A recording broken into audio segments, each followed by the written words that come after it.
Good evening, everyone, and thank you for joining us for the third Family Education Night of the 2023-2024 school year. This is one session in a series of 6. My name is Kristen Parson, and I am the IEP liaison for Northstar's Career Center. I'd like to also introduce Katie Hennekins, who is the Assistant Director of the Career Center. At the Career Center, we work with juniors, seniors, and young adults to help them build career readiness skills they can use as they transition out of secondary education and enter the workforce. You can learn more about the different fields that we offer programming in on the Career Center tab of Northstar's main website, or you can reach out to us directly via email, and we'll be sure to post that contact information in the chat shortly. We are very excited to have attorney Matt Bellinger from Bennett Counsel with us tonight. Bennett Counsel is a legal firm that assists families of individuals with disabilities with legal and financial planning. They work with families on everything from guardianships to applying for disability benefits to special needs estate planning. Tonight, Matt is going to be providing an overview of those decisions and processes. We at Northstar have been very fortunate to work with Mr. Bellinger for some time. He has represented several families and even partnered with our business technology class this fall. So without further ado, the rest of us are going to turn off our cameras, and I'm going to turn it over to Matt. Hi, everyone. My name's Matt, and I also wanted to add, thank you, Kristen, for that nice introduction. Also add that my daughter's on the autism spectrum, so I'm a parent of a child with a disability as well. She's 25, and so I have learned a lot of being her father, and I'm doing this kind of work because of my daughter, and she's doing very well. And she was also a Career Center, Northstar Career Center grad, and grad of the school and the Career Center, and that was really, really helpful for her to learn the skills so that she could work. So we're grateful as a parent as well. So today we're going to be talking about what happens when your child turns 18. There's a bunch of things that happen. And I remember working with Elena, and as a parent of a child going with IEPs, you spend all your time learning the special education process as best you can, worrying about IEPs, worrying about therapies and things like that. And then their 18th birthday starts rolling around, and you start hearing about guardianships or powers of attorney and disability benefits and trusts, and you're like, oh gosh, that's just overwhelming. So that's kind of why I do what I do, is that try to provide all the legal services that families need when their son or daughter is turning 18. So first thing, we'll talk about guardianships and the alternatives. And because that's usually in the time frame of working through with families, that's the first one that comes up. Talk about disability benefits, and we'll also talk briefly about special needs trusts. So when your child turns 18, so the things that really change in their life is, first of all, once they turned 18, they have the legal right to make their own decisions, even if they can't or even if they need help. And they're presumed by law to have that capacity, which means that it gets much harder for you to make medical and dental appointments, to help them make medical decisions. It makes it more difficult to access medical records. For an education setting, they have the rights to make their own educational decisions. So it gets harder to go to IEP meetings and make decisions at IEP meetings. I'm saying it gets harder, but we'll talk about what you can do to help support your child in these areas. They also likely become eligible for disability benefits. Now, it is absolutely possible for a child under the age of 18 to get SSI, but what that means is also that the parents have low income and low assets as well. So I see that, but it's not all, it's not, there are perhaps less families that have a child getting disability benefits, and it's more likely that the first time that disability benefits come onto their radar is about when their child's going to be turning 18. So we'll talk about those as well, specifically SSI and Medicaid, but we'll also talk about SSDI and Medicare, just so you kind of get an idea of where they fall in the hierarchy of benefits. And we'll also talk about the countable resource limits to maintain their eligibility. Talk a little bit about special needs trust. Now, that doesn't change just because your child's turning 18. You can do a trust at any time, but typically the reason you would be doing a special needs trust is in order to be able to leave an inheritance for the benefit of your child without messing up their benefits. So logically and working through things, we often do the guardianships or the alternatives first, get the benefits in place, and then do the trust later on to protect those benefits. So talking about capacity, when your child turns 18, like I said, they're presumed by law to have the capacity to make their own decisions, even if they can't, or even if they need help. And in the Virginia Code, the definition of an incapacitated person is an adult who's incapable of receiving and evaluating information effectively, or responding to people, events, and environments that they basically can't make decisions to meet their own healthcare needs or safety needs or therapeutic needs, or manage their financial affairs. And it's really interesting, probably a discussion for another time, but it also goes on to say that poor judgment alone isn't considered sufficient evidence. And that's not necessarily ever come up in any of the cases that I have had with young adults with disabilities when I'm doing a guardianship. That is often more the case for elder law. So when we're talking about guardianships and powers of attorney, really the documents and the processes that we're talking about in the context of an adult child with a disability is the same for an elderly person. So many of these same concepts you may have heard about or be familiar with because of a parent that has, as they're aging, that they need help managing their finances or making medical decisions. But for the context of today's talk, we're talking about adults, children with disabilities. So the two options really, when a child is turning 18 and they need help making decisions, the two options, the two tools that I have as an attorney to help families really are guardianship and powers of attorney. So let's talk about guardianship first. Actually, I really should change this slide and presentation so that we talk about the alternatives first, but we'll continue with this just because this is the way it's read up. And the reason I should change it is because I always talk about the alternatives first, because you want to try to start with the less restrictive alternative. In fact, let's just do that. I've got the slides, I've got the control. Let's do it. All right. So an alternative to guardianship could be that your child, when they turn 18, could sign powers of attorney. These are documents that would appoint you as their agent to do things on their behalf. For example, medical power of attorney, or an advance directive as they're called in Virginia. If your son or daughter signs one of those, would allow you to make their medical appointments, to fill their prescriptions, to talk to doctors. Doctors can talk to you because it has a HIPAA release. You can help them make medical decisions. You can go back to the exam room with them still. And pretty much allows you to continue to do all the things that you do for your child in the medical realm. There's a durable general power of attorney, which would appoint you as an agent to manage finances, to fill out forms, to sign for, like if you have Medicaid waiver services, and when they start getting services, you can sign for those services.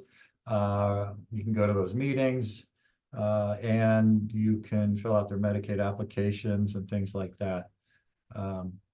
And then there's a power of attorney for education, which is basically for IEP meetings, for decisions under the Individuals with Disability Education Act. Go to IEP meetings, to sign off on IEPs, and to make educational decisions for your son or daughter, or to continue making those decisions. Because when they're 17 and a half and you're doing all these things, then all of a sudden at 18, the law says they have the right to do it. And then there's a bunch of privacy laws that kick in, like HIPAA and FERPA, for Federal Education Rights Protection Act, that make it more difficult.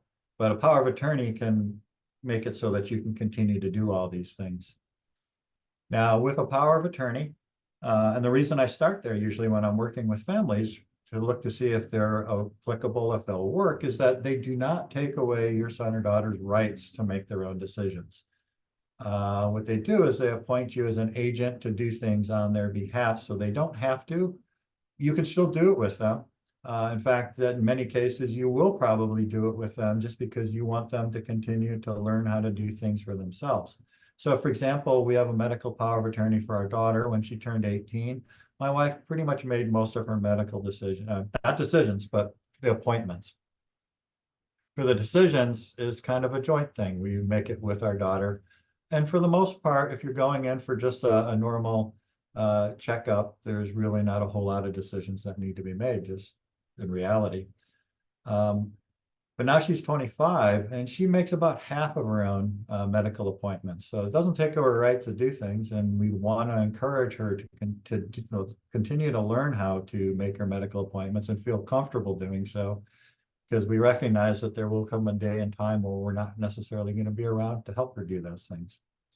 A durable general power of attorney, we have that for our daughter, but realistically, we've never used it because all the things that we can do with it, whether it's talking to a bank, opening an account, signing for a lease agreement, signing for ACE in college, we do with her and we have her do it.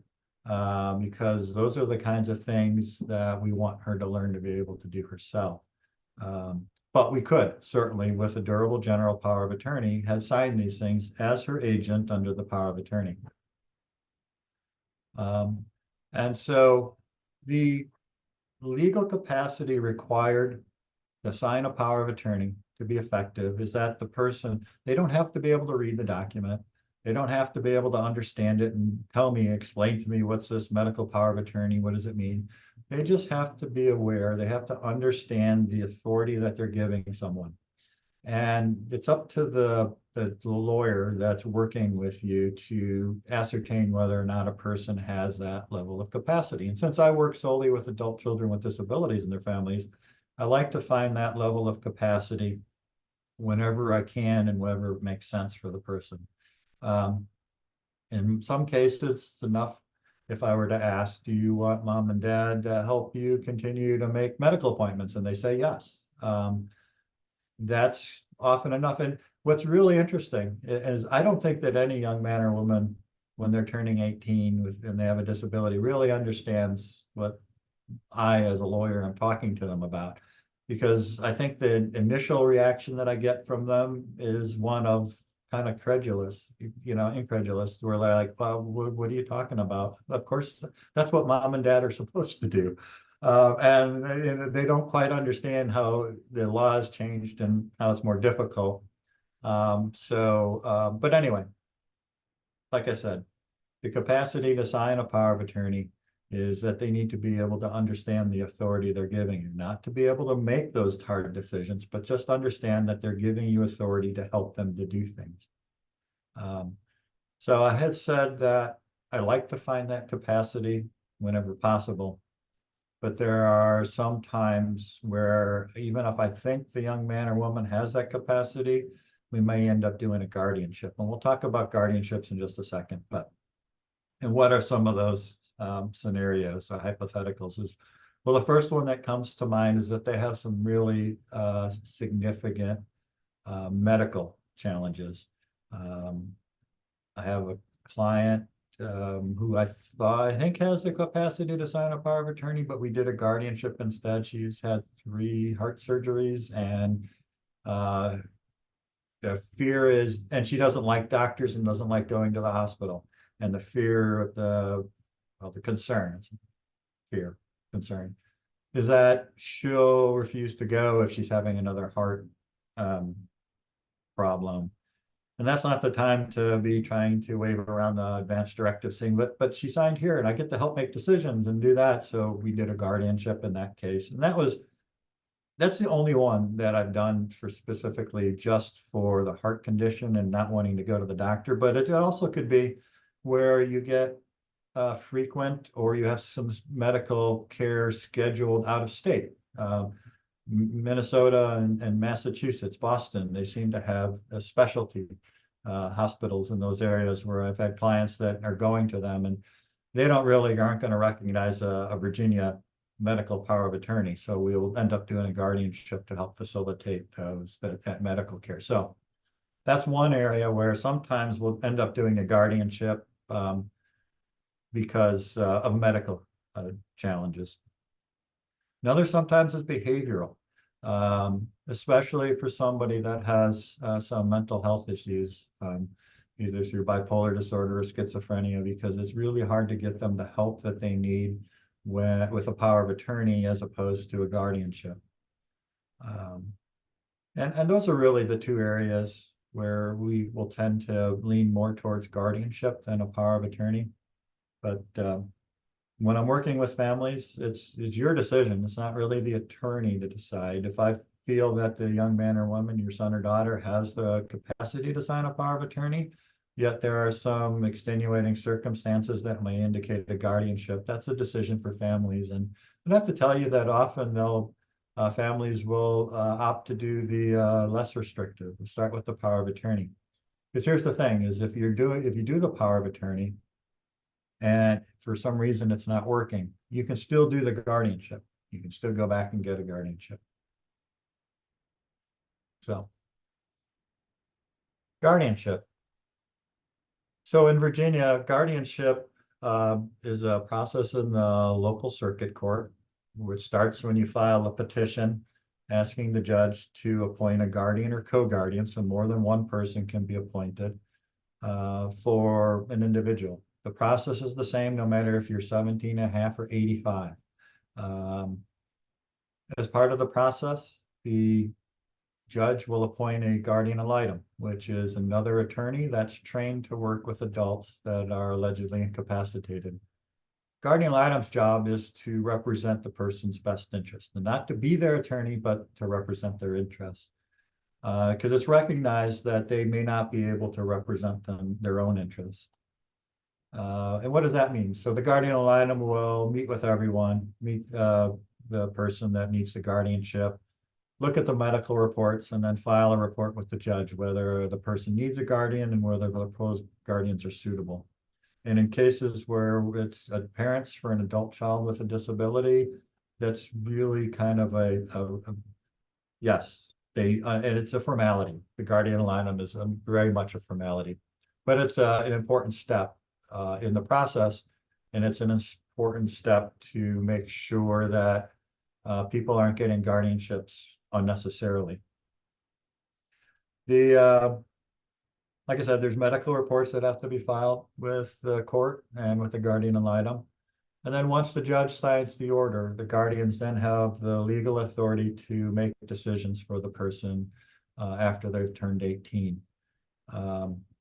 One way to, and a guardianship, though, person loses the rights to make those decisions. So in a fundamental loss of rights in a guardianship is you lose the rights to make your own medical decisions and decisions about where to live, and educational decisions if you're still in school.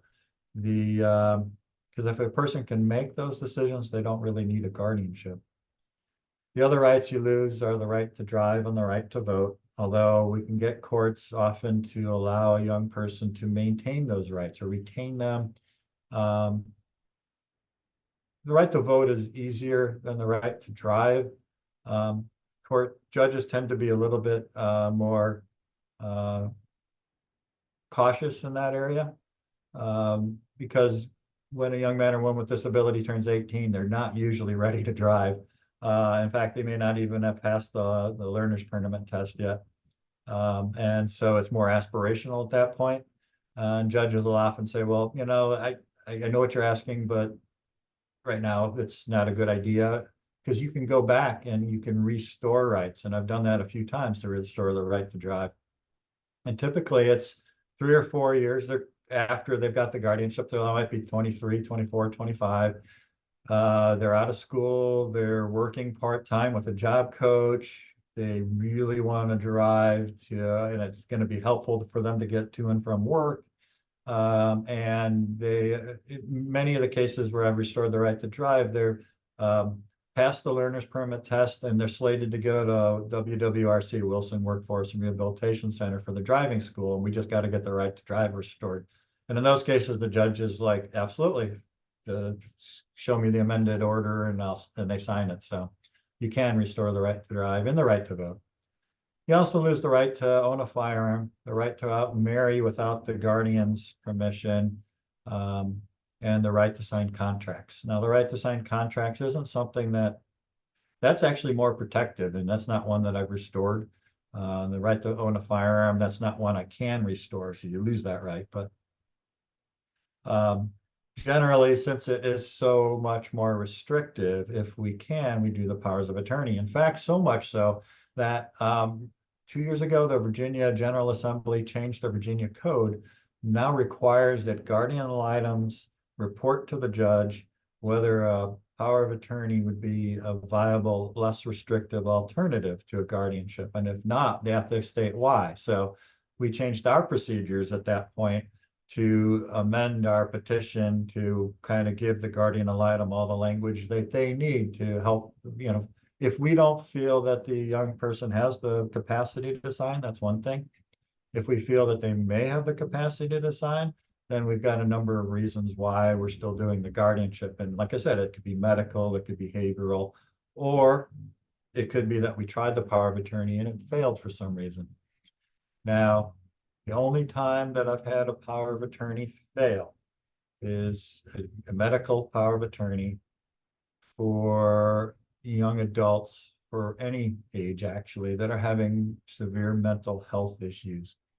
The problem is the power of attorney can include the power to get them inpatient mental health treatment against their wills, as a means of trying to avoid having to ECO TDO and call the police and get a magistrate involved. So it does allow, it does have that power, and you can get it. Where it fails is not necessarily in getting them the help they need when they're having a crisis moment. It's getting them the follow-on care after they've been stabilized at the hospital, because the hospital will stabilize them 2, 3, 4 days, then they're looking to discharge. And that's the point where the medical power of attorney will fail, because it doesn't give the parents the legal authority to say, whoa, hold up, hospital, not yet. We're trying to get them a bed here. And a guardianship gives them that authority. So that's, when I say a power of attorney's failed, it's really at that juncture. And I went into a little bit more detail there because I don't want you thinking that, oh, I'm not doing a power of attorney because they can fail. It's only in specific circumstances. The thing with powers of attorney too is when your son or daughter is 18, if they have the capacity to sign it, and we do that, every year that goes by, it's less and less likely that you're going to have to do a guardianship, because they'll continue to develop at their own pace. They'll continue to learn coping mechanisms and continue to, well, mature. And so every year that goes by, you'll be more and more reliant on them even. So in the context of a guardianship, you can also ask the judge to appoint a standby guardian. That's somebody that would take over, step into the shoes of the guardians if something happens to you. Excuse me. So if somebody comes to mind, if you're doing a guardianship and if you have a person in mind, either like a grandparent or an aunt or an uncle, you can add them, ask the judge to appoint them as a standby. If you don't, that's okay, because you don't have to have somebody for it. It's not required. And you can always add a standby guardian at a later date. And eventually you're going to, if you have a guardianship, you're going to want to try to identify who that standby guardian be from a younger generation that would step into your shoes when you are older. Now, I have some families that want to do that, want to get it in writing in the order and amended the order, when that standby guardian, which might be another one of their children, is in their mid-20s or 30s, and that's fine. I also can do it later in life when you're older and you're realizing that, I'd really like to get this set up, because sometimes we'll do it so that they become a co-guardian with you instead of just a standby guardian, because that way, if you're expecting them to take over being the guardian within a couple of years, it's better to get them used to it and get them to start taking, their brother or sister, if it's one of your children, to the hospital, not to the hospital, but to the doctors, and making the appointments there, start taking over for you. So as you're aging, that you can watch it and make sure it's gonna work after you pass. So we've been talking about guardianship, and that's over the person. So primarily making decisions about medical decisions, where to live, and educational decisions. It's not financial decisions. That's a conservatorship in Virginia. And it's the same process as the guardianship. So you'd think, why don't you do them both at the same time? But I do very few conservatorships, and there's a few reasons for that. First of all, my typical clients, a young man or woman with a disability, they've not been working their entire life. They have no estate to be a conservator over. They don't have any finances. And if they're getting disability benefits, well, they've got a $2,000 countable resource limit, so they will probably never likely need a conservator. Another reason I don't do a lot of conservatorships is that the Social Security Administration doesn't use conservatorships or guardianships or powers of attorney. When a beneficiary getting a disability benefit cannot manage their own finances, the Social Security Administration will appoint a representative payee. And that representative payee then has all the authority that they need to manage the disability benefit. The representative payee, the checks will come in the representative payee's name for the person's benefit. They'll open up an account in their own name as representative payee for the benefit of the disability benefit beneficiary. And you'll have all the control you need over one of their, maybe sole, but one of their primary sources of income without being a conservator. And finally, another reason not to do conservatorships is they come with reportings to the Commissioner of Accounts. So it's like being an endless probate. There's an initial inventory, there's annual accounts. Now, those accounts can be altered to be every 3 years, and the fee that goes along with it can be reduced if the person's a Medicaid recipient. And some commissioners of accounts will waive the accountings after a while, but not all. And it's just a pain in the butt. Why add in a report in a fee, even if it's minor, if you don't need the services or you don't need that level of authority? So the only time that I do conservatorships is when a person who's getting disability benefits, an adult, not a child, who's getting disability benefits, receives like a direct inheritance or a settlement from a lawsuit. In one case, we had to do it because they received a 1/12 share in the family home when their parent passed. Things like that. So, and then even in those cases, we don't keep it open. We get the conservatorship, we do what we have to do to restore their eligibility for benefits, and then we end the conservatorship as soon as possible. And that's just because I really don't like having to force clients to do those annual accountings to the Commissioner of Accounts. We talked about guardianships and conservatorships. Now, guardians are supervised by the court, so are conservators. And that supervision typically takes the form of an annual report that goes to the local Department of Social Services. There's a $5 filing fee, and it's a really straightforward 3-page list of questions. Where are they living? How many times have they seen the doctor? How they doing? Do they still need a guardian? Have there been any medical developments and things like that? It's very straightforward. And recently, though, the recent change to the Virginia Code started in July 1st is that judges are supposed to set a schedule of review hearings. The first one is supposed to be no later than 1 year after the original hearing. And then subsequent review hearings can be every 3 years.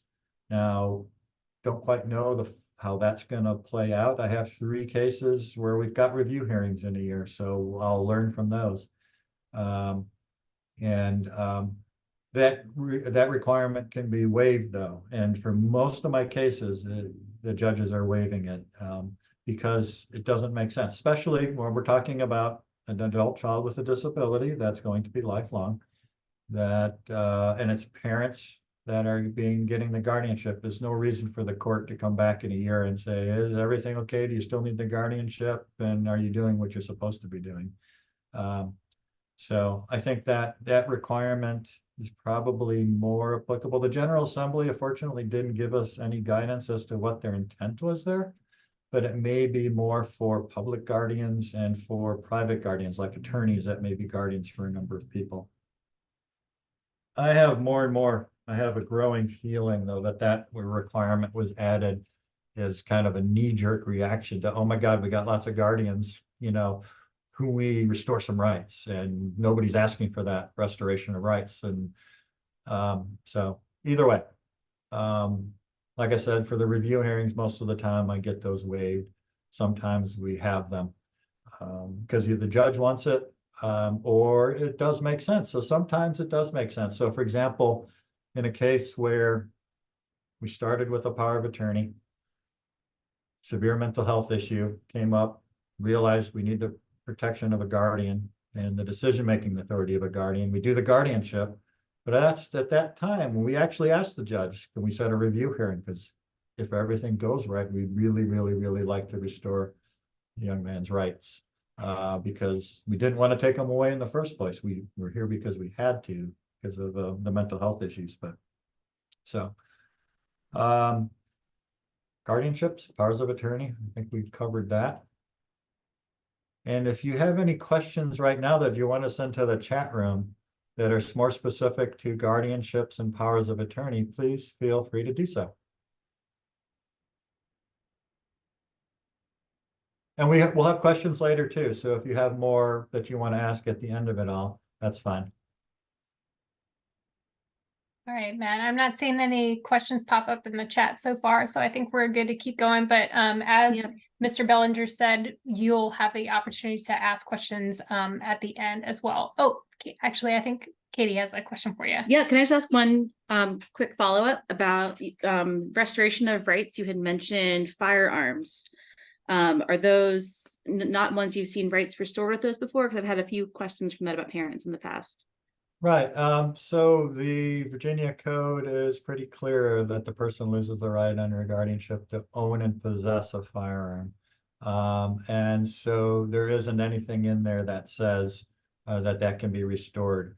When we talk about the right to drive and the right to vote, there's nothing in the Virginia Code that says you lose it under a guardianship, but that's something typically that we talk about because you want to make sure that once a guardianship's in place, the probate clerk is responsible for notifying a number of different governmental agencies. And one of those is the DMV. So of course we need to address it in the order, but those aren't statutorily revoked. That right isn't statutorily revoked. So judges have a lot firearm of is firearm is. So ownership specifically. Then the question, I've had this discussion with a guardian ad litem and a judge. Then the question is what does it mean by possess? Does that mean that they can't use a firearm? And I don't think so. My personal opinion is that if you go to a gun range and you're there with the qualified instructor or a parent and they're enjoying it and they're having a good time, that to me isn't possession. I think possession is more if they shouldn't have it in their room. If you bought them a weapon, and I think that is actually okay, as long as it's you consider it yours and it's in your name, you purchased it, they haven't purchased it. And you have it as sort of like their weapon and you have it locked up, I think that's okay. So possession to me would be they shouldn't have it on their person without being supervised. I appreciate that clarification. Yeah. And if there's time, I just have one additional question. Again, a question that has come up in conversations with parents in the past few years is birth control, especially implanted devices and depot shots, other forms of birth control. Do guardians have decision-making power over that? Yes. Okay. Birth control, absolutely. And typically, so one of the things I'd point out to everyone is that if you've been appointed as a guardian for your son or daughter, even though you have the legal authority to make decisions, it really doesn't change how you work with your son or daughter. You talk to them about, the need for it and the reasons why, and you do your best to actually get them to agree and to understand and do that. So, but for birth control, yes, the guardian has that authority.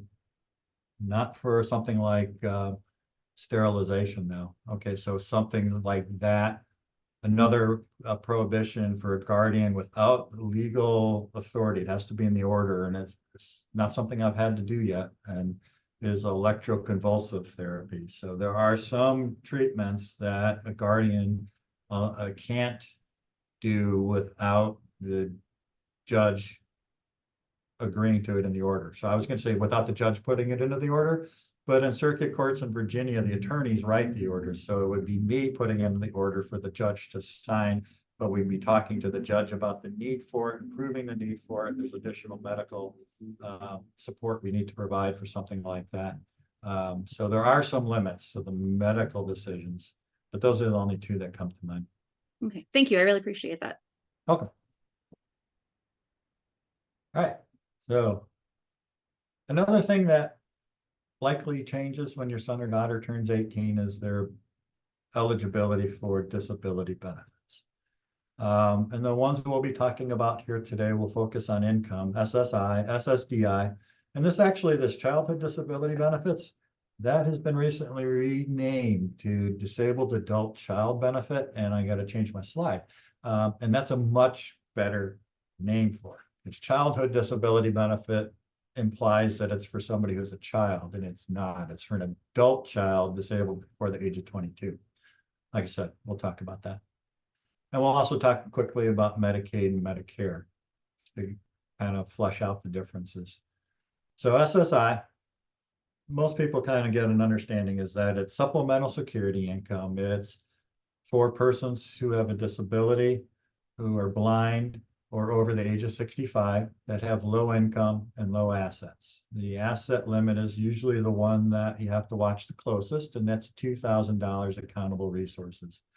Accountable resources, anything that's cash or cash-like, so stocks, bonds, gift cards, mutual funds, the treasury bonds that grandparents often like to give as gifts, that's actually accountable resource. The income limit is not necessarily something that I have to worry about too much, because most of my clients, when they first start working with them, the son or daughter is 18 and not working. So,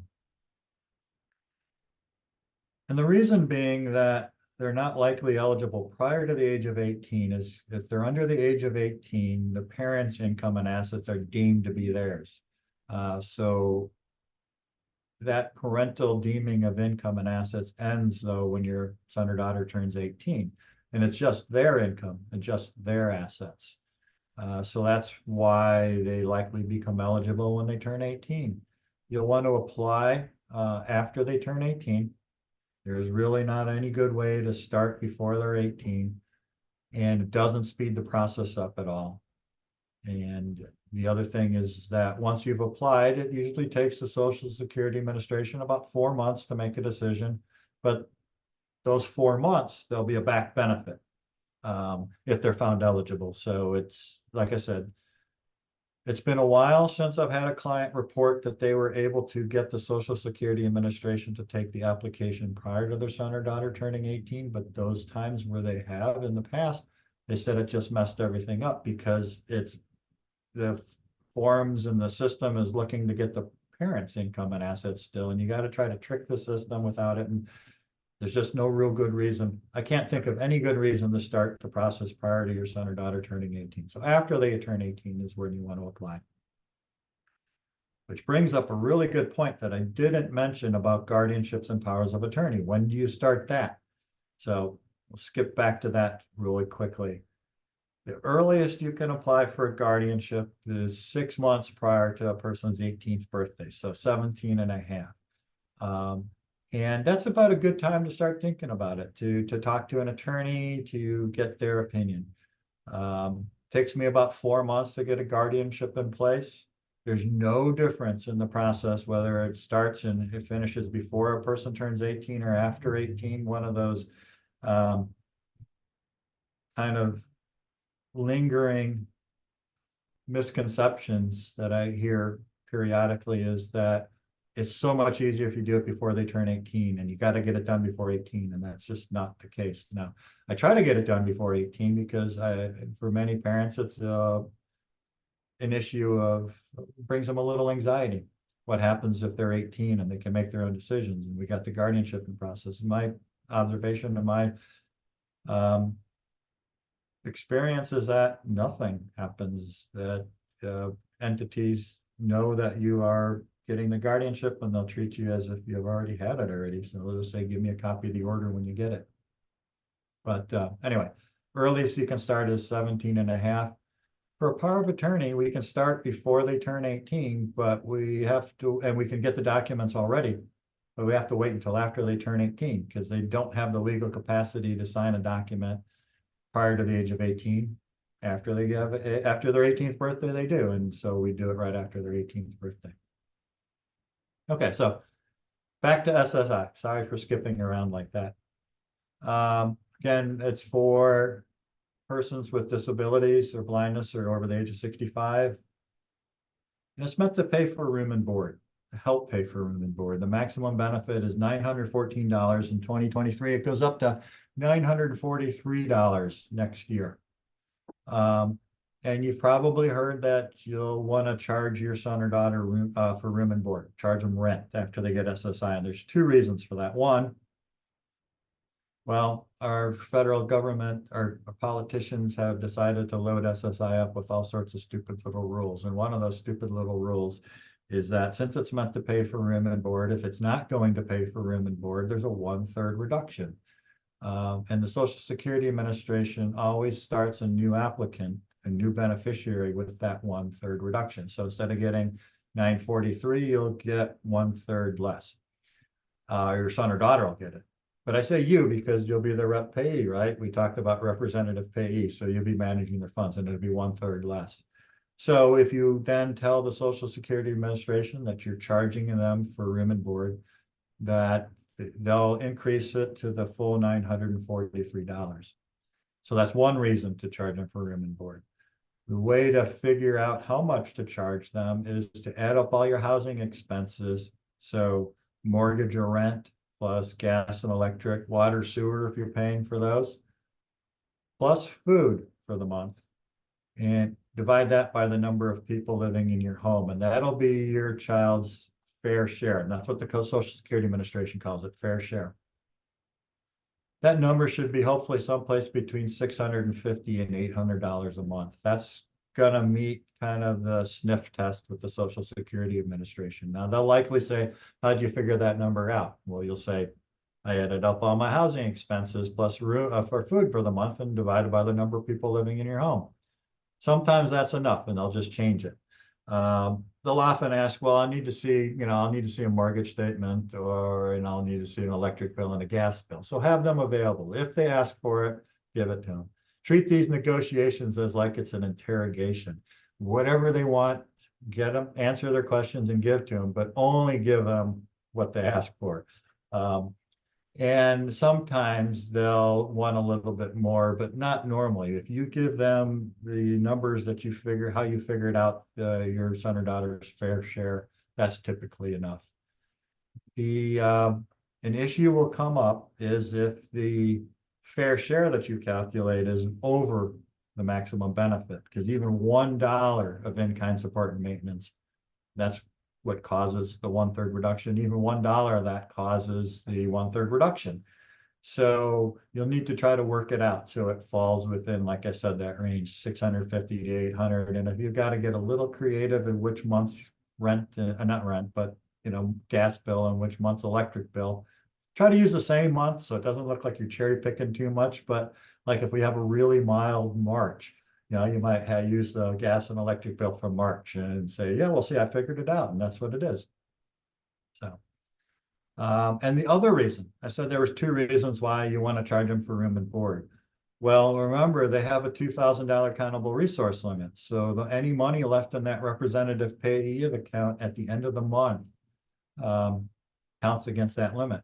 So if the $943 goes in and you've got $750 of room and board, you pay yourself because you're they're living with you, then that's the largest monthly drain each month on that representative payee account that keeps them under the $2,000 accountable resource limit.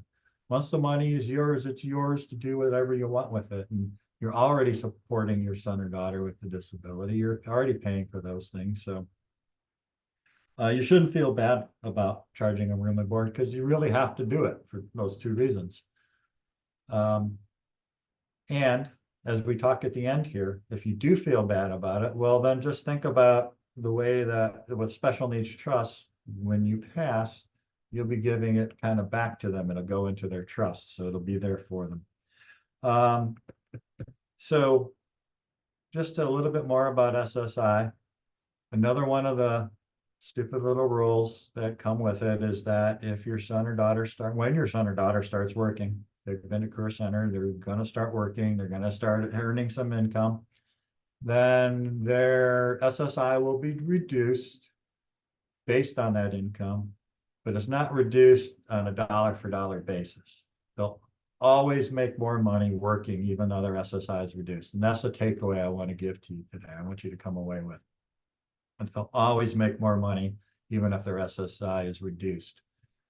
Because there's work incentives that come into play to reduce the impact of earned income on SSI. And that's because, and this is probably a good rule, they want to make sure that if you want to work, you can work, and you're not going to be unduly penalized for working. If it reduced SSI dollar for dollar, there'd be absolutely no incentive to work other than wanting to, and otherwise, finding something fulfilling to do.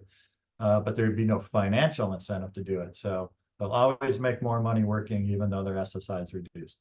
And they can make a considerable amount of money before they lose their SSI and before they lose their Medicaid.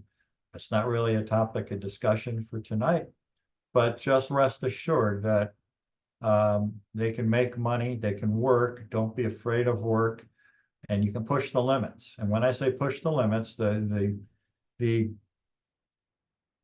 rule of thumb that I give parents and give clients, and it's only this, it's not a limit, it's an easy number to remember, is that when they start making about $1,000 a month in earned income, then we could talk again, and we can look at what other work incentives we might be able to bring into the fold, whether or not they need to use their ticket to work, which is another work incentive. We can look at all these other things that we can start doing and look at specifically the impact of work on their disability benefit much more closely. But until they're making about that kind of money, there's really no need to. They can make more than 1,000 and still get SSI. So I don't want you to come away with, oh my gosh, Matt said there's $1,000 limit. That's just the number I use because this SGA limit, the $1,470 a month, that changes every year, and it just $1,000, nice easy numbers. No reason not to start thinking about it early if they're actually showing the capability of working and perhaps even working full time. So that's SSI. And it's unfortunate that we have the same very close acronym, because the next one we're going to talk about is Social Security Disability Insurance, SSDI. SSDI is a completely different program. SSI is paid through by part of the annual federal budget. It's a part of our very end safety net. SSDI is paid through our payroll taxes, our Social Security payroll taxes. So when we work, we pay payroll taxes that go to support Social Security and Medicare. So to claim SSDI, the application process is exactly the same for SSI.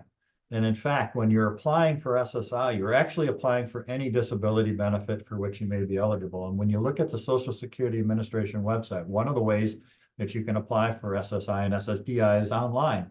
There's a button, and it doesn't say apply for SSI, and it doesn't say apply for SSDI. What it says is apply for disability benefits. So with every disability application, the first thing the local office looks at is whether or not the person may be eligible for SSDI, whether or not they have a work record, whether or not they have enough credits built up. And for many of the clients that I work with, their son or daughter hasn't worked yet. They don't have the credits built up. And they get that first letter from the Social Security Administration saying, you're not eligible for Social Security disability benefits because you have no work record. And sometimes it can cause anxiety because you're thinking, oh my God, they denied them for disability benefits. And no, all they're saying is basically not SSDI. The SSI portion is still pending. And it's because the letter is just written poorly. It doesn't say anything about it. And if you applied and if you might be eligible for SSI, that's still pending. That's still going on. But SSDI, like I said, they look at that first. So what's this thing with work credit? So when we work, every year we can gain a maximum of 4 credits. And depending on how old you are and how long you work, the number of credits that you need to have accrued in the last X amount of years varies. And so for somebody like me, I'm almost 60 and I've been working for a very long time. I need the most amount of credits. So they look back and see within I think it's the last 10-year period, whether or not I have 40 credits. That might be right. Don't know. I haven't applied. I'm not looking at applying. And that's a lot. But for a young man or woman just starting out, they can actually start getting SSDI off of their own work record within about 4.5 years of very minimal part-time work. And unfortunately, because of the stupid little rules with SSI, that SSDI, when they become eligible for it and they start getting it, counts as unearned income for SSI and reduces it on a dollar for dollar basis. So when they become eligible for SSDI off of their own work record, it doesn't really result in an increase in benefits or income at all. But the more they work, the more SSDI get and the less SSI they get. And it is possible actually to get so much SSDI that they lose their SSI benefits, which is fine because then all those stupid little rules go away. And one of the benefits of SSDI is that after 2 years, they'll start receiving Medicare. We'll talk about Medicaid and Medicare, but Medicare is the companion to Social Security. And it's much better insurance. So that's another benefit for getting the SSDI. And like I said, SSDI doesn't have all those stupid little rules that SSI has been saddled with. It's not affected by earned income. So at that point, if your son or daughter's SSDI has overcome their SSI and they're no longer getting SSI, well, great. Because then you don't have to worry about reporting income every month. And SSDI is not going to be changed every month based on their earned income. So, and it's a much more reliable funding stream. So with the general federal budget, I believe that it's a lot easier for our politicians to change that each year. But for Social Security, although there's some changes that need to be made, it's very difficult for them to get together to do that because, well, there's lots of powerful interest groups that, especially like all the elderly persons that rely on Social Security, that are going to make their voices heard. So it's to me, it's more reliable funding stream. I want to kind of show you this chart. I want to skip ahead. So this is kind of what your child's income sources may look like over time. And these are actual numbers for 2023. So this is SSI only, a maximum benefit of $914 a month. When they start working, you can see that they've got their earned income here on the part-time work, and they have their SSI still. And like I said, this isn't just me putting numbers on here. I used income and I looked at the work incentives that would come into play, and that's kind of what their income could be. When they've worked enough to get SSDI, you'll see that they start getting this SSDI sliver, they get SSI, it's reduced, and they get their part-time work still. It's the same here, but their SSI is reduced. The more this grows, the less this becomes. So if your child is unable to work and they're just getting SSI, that's okay. They'll stay at this level. And it may be something like this, but with the green component for part-time work reduced. because it's nice if they can have some earned income. That's nice. Like I said, they'll always have more income, even if their SSI is reduced some. So this has probably caught all your attention. What's this over here? Well, that's that other benefit, the disabled adult child benefit. Let's go talk about that. So it should be say a disabled adult child benefit here. This is another Social Security benefit. It is for adult children who are considered to be disabled before the age of 22 and are still unmarried. When a parent retires and starts drawing Social Security, or a parent becomes disabled themselves and starts drawing SSDI, or a parent passes away, the adult child can start drawing a disability benefit off of the parent's work record. So in some cases, if the parent has had, you know, a very nice but low work record during the course of their life, that it is possible for the young man or woman to get about $400 and $500 of SSDI off of the parent's work record. And they still get SSI and they still have their earned income. So sometimes it works out that way, but more often they'll get to like 14 to 18 to even $2,200 a month of disabled adult child benefit drawing off of the parent's work record. And that wipes out social SSI because it counts as unearned income dollar for dollar. But again, we don't care at that point because it's much better and it doesn't have all those stupid little rules. And it comes with Medicare. And that's would likely be your son or daughter's but primary disability benefit for the rest of their life. They'll continue to draw that disabled adult child benefit off of a parent's work record so long as they're considered by the Social Security Administration to be a person with a disability. And that's really kind of the sweet spot where I like to try to get most of my clients. The only time we don't get there is if they start working on their own and they would earn enough to no longer be a person with a disability. And I can tell you though that that doesn't happen often. It's a nice goal. It's a good goal to have, but sometimes we end up just a little short and son or daughter's working, making money, but they're not making so much that they lose this benefit. And so that is a consideration too that we would look at just to see how hard we want to push working. But so this is a really good benefit. I like this. And it is, like I said, it comes with Medicare. So let's talk quickly about Medicaid, Medicare. So Medicaid, I think of it as kind of like the companion to SSI, Supplemental Security Income, because it's also, well, it's a joint federal and state program, but the federal funds come out of the general federal budget. And it's also for persons who are disabled, blind, or over the age of 65 that have low income and low assets. Now, the income limits for Medicaid are different than for SSI, and they're significantly higher. But the countable resource limit is the same. It's $2,000. And Medicaid itself, the medical portion of Medicaid isn't insurance, but it's a program to help pay for medical costs. Medicaid is also the disability benefit that pays for long-term nursing care. So, whereas Medicare doesn't. So Medicaid does come into play for many elderly persons if they need to try to qualify themselves for that to get long-term nursing care. With the families I work with, since I don't do the elder law side of it, my job is when you're an adult child, you come to me and they're already eligible for Medicaid, my job is to keep them eligible for Medicaid so that if they ever do need the long-term nursing care, they'll have it. As long as we're talking about the Medicaid long-term nursing care, there's another long-term Medicaid program for long-term care, and that's what you know as Medicaid Waiver Services.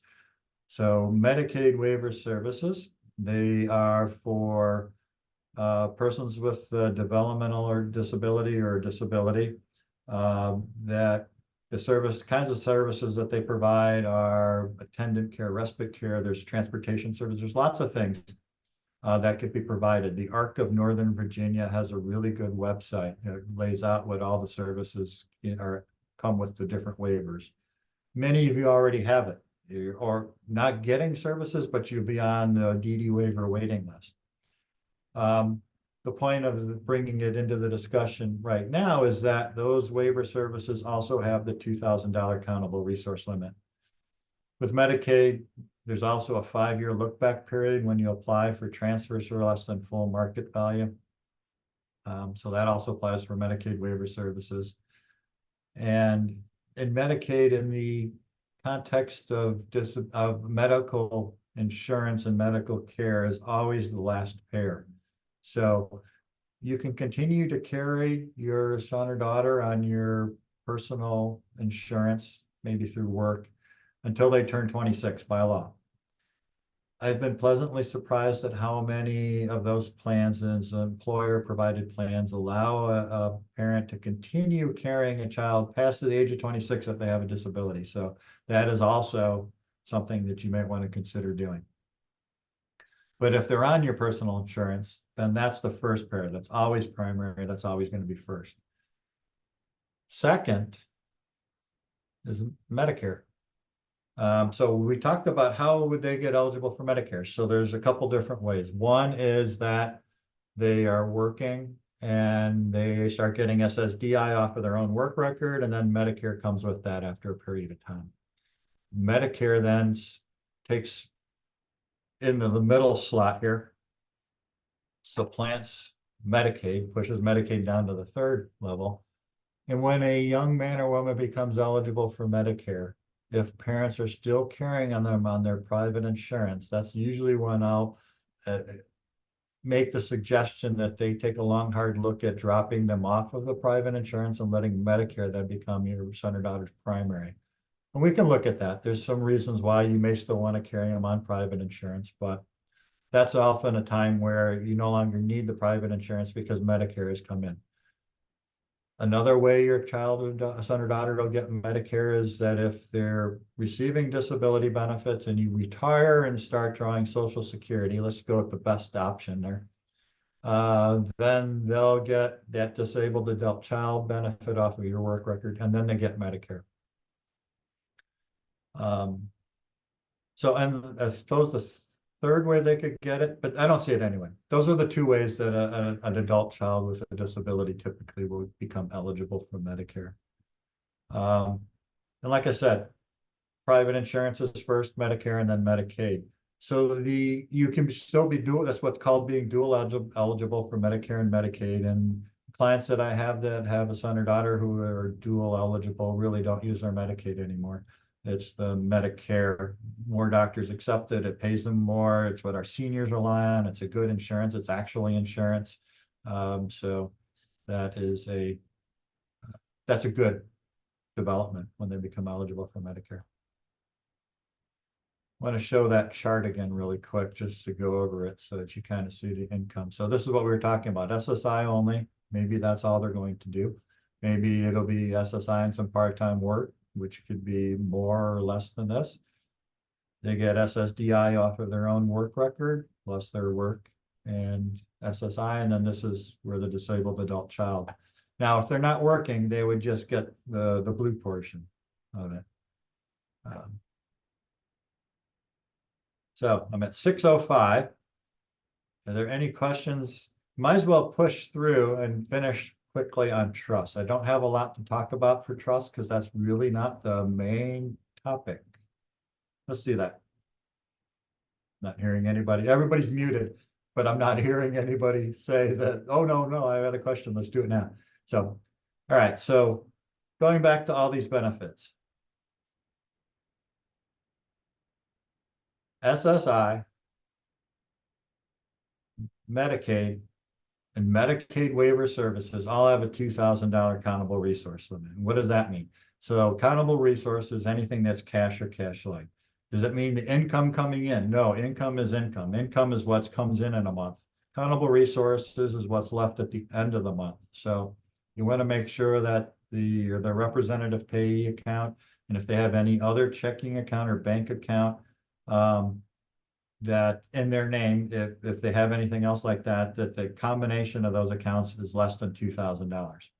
And that's my starting point when I start talking about trust, because The purpose of a third-party special needs trust, or I should say one of the purposes of a third-party special needs trust, is so that you can leave an inheritance for the benefit of an adult, for a child with a disability, without messing up their eligibility for those benefits, SSI, Medicaid, Medicaid waiver services. Because money in a trust, a third-party trust, does not count as a countable resource for those benefits. Typically, a third-party trust isn't funded until after you've passed. So we have a trust for my daughter, and my will and all the beneficiary designations on things like life insurance, IRAs, 401ks, and even an investment account. All of those beneficiary designations say everything to my wife. She's my primary beneficiary, but if she's no longer living, then half would go to our son, who's typically developing, and the other half goes to my daughter's trust. It goes into her trust. It's not a countable resource. And the reason it's not a countable resource is because it's not legally hers. She is the sole beneficiary of the trust. The money in the trust has to be used for her benefit, but the trust owns it. The trust is a separate legal entity, and it's managed by a trustee. So then the trustee would use that money, would invest some of it, use the proceeds from those investments and maybe a little bit of the principal every year to pay for things that my daughter's income and her benefits aren't paying for. So it's supplemental in that regard.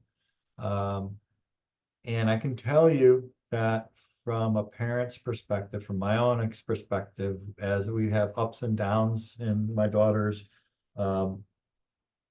career working, and that'll happen. You'll have a job where everything's going great, but then the boss will change, or procedures will change, or a new employee comes in, and things can go sideways pretty quickly.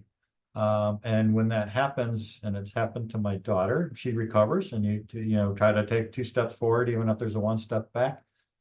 Having the trust in place and knowing that it's going to be funded, for me as her dad, helps alleviate the anxiety that comes along. This is, oh my gosh, what happens if I wasn't around for this and it happened then? So you got time. You might have the same feelings, but having the trust in place does help in that regard. It also may be part of your long-term decision-making for as where your son or daughter may live. What's their long-term living arrangement going to be? Because a trust can own anything that a person can own. It's a separate legal entity. It can own real estate though. So one idea that we have for our daughter, and we haven't done it yet, is that we might purchase a small condo or small house for her to live in, own it while we're living, but then have it go to her trust after we pass. That would take away another anxiety. What is her long-term living arrangement going to be? And that's not always something that a family can do, because I recognize that sometimes their son or daughter will need more care. But sometimes it is part of the equation there, and a trust can own it. And then the trustee would be responsible for maintaining the property, fixing something when something breaks, or calling in the person to fix it. They don't have to be a plumber or an electrician. And the trustee would be responsible for paying the insurance and the taxes on the house, and so that could be a possibility there. It can own a vehicle if it's used for the primary benefit of the beneficiary. So I have at least one client with a trust that has a vehicle in it, just for that reason.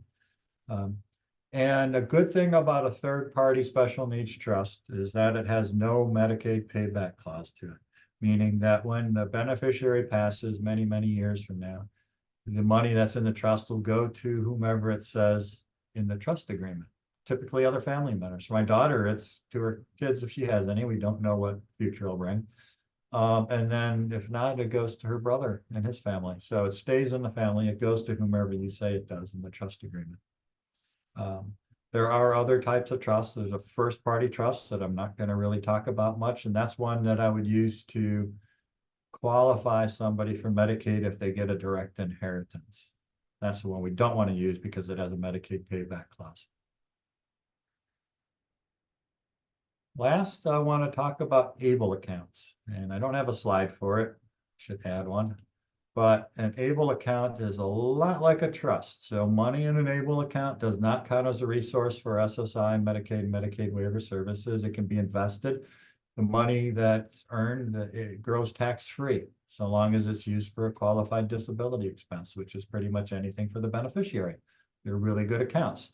They can't take the place of a trust, though, for a couple of reasons. One is that there's a annual contribution limit of $17,000 from all sources. So and you can't name it as a beneficiary of a will or a life insurance or IRA. And they do have payback clauses. Now, the state of Virginia said that they're not going to try to collect that money when the beneficiary passes to the extent federal law allows, and federal law still requires it. So my best guess is that if there's $10,000 in an ABLE account when the beneficiary passes, well, the state's probably not going to try to collect that. But it can have up to $100,000 in it and not count as a resource. If there's $90,000 in it, my guess is the state will try to get that. So I think the best place for an ABLE account, where it fits into the puzzle, is when your son or daughter is working, even though you're charging a room and board. Remember, they'll always make more money working. And you'll one day look at their account and realize, oh my gosh, it's almost $2,000. How the heck did that happen? It's like, oh, because they're working and they're making more money. Oh yeah. Well, at that point, my advice would be to find more things of theirs that you can spend the money on, like pay for their cell phone and pay for them, let them pay you some of the money to perhaps go out to dinner or take their friends out, whatever. But if you run out of things to spend the money on, ABLE account is a great place. So every time that representative payee account gets close to $2,000, and if you don't have anything good to spend it on, you can move the money into the ABLE account. That's one really good reason to use an ABLE account. Another is if they do get a direct inheritance from a long lost uncle, but it's less than that 17,000, instead of doing a first party trust, we would just put it in the ABLE account. So bonus, we talked about trust and ABLE accounts. So that concludes my presentation for the evening. Does anybody have any questions? Thank you so much for that wonderful presentation, Matt. I know it's a lot of information to process, and I really appreciate how well you break it down for all the families. Just so everyone knows, this is also a great continuation of the session we had last month on supported decision-making agreements, to show kind of a more formal options that are available and help you guys decide what's the best fit for you and your family. I am not seeing any questions in the chat. And must mean I did a great job explaining everything. I think so. Or it was just too much information. It's like drinking from a fire hose and everybody's like, oh, can we just have them be quiet? Well, I don't think that was the case, but that leads me to my next thing, which is to let everyone who is participating know that you are going to have access to the slide deck and other resources. They're going to be posted on our Transition to Adulthood page. If there are no other questions in the chat, we'll go ahead and wrap up the recording. And for those of you who are joining us live, please feel free to hang out after we stop the recording so that you can ask questions a little more privately. Thank you so much for joining us. We look forward to seeing you on our next family education night on post-secondary programs in January.